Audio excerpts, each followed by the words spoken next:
Hi everyone, welcome back to What I Eat in a Day, Day 3. রোজকার মতো সকালে ঘুম থেকে উঠে খেলাম এক গ্লাস উষ্ণ গরম জল, সাথে লেবু আর মধু। তারপর খেলাম একটা আমলকি। আর আজকে না একদমই হেভি কিছু ব্রেকফাস্ট করতে ইচ্ছা হচ্ছিল না, তাই শুধু একটা ডিম সিদ্ধ বসিয়েছিলাম, সেটা দিয়েই আজকের ব্রেকফাস্টটা কমপ্লিট করে নিয়েছি। তারপর লাঞ্চ করতে বসেছি, আর আজকের লাঞ্চের মেনুতে ছিল চিংড়ি মাছের মালাইকারি, ঢ্যাঁড়স সিদ্ধ আর সর্ষে পোস্ত দিয়ে সজনে ডাঁটা চচ্চড়ি।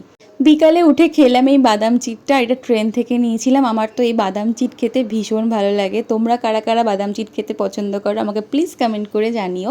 সন্ধ্যাবেলায় বানিয়েছিলাম এই কর্ন চাটটা, যেটা ভীষণ টেস্টি প্লাস হেলদিও। তোমাদের যদি এটা রেসিপি লাগে আমাকে কমেন্টে জানিও, আমি রেসিপি শেয়ার করে দেবো নেক্সট কোনো ভিডিওতে। তারপর ডিনারটাও করে নিলাম, আর আজকে ডিনারে ছিল সিদ্ধ ভাত, ঘি, কাঁচা লঙ্কা, মাছের ডিমের বড়া আর আলু সিদ্ধ।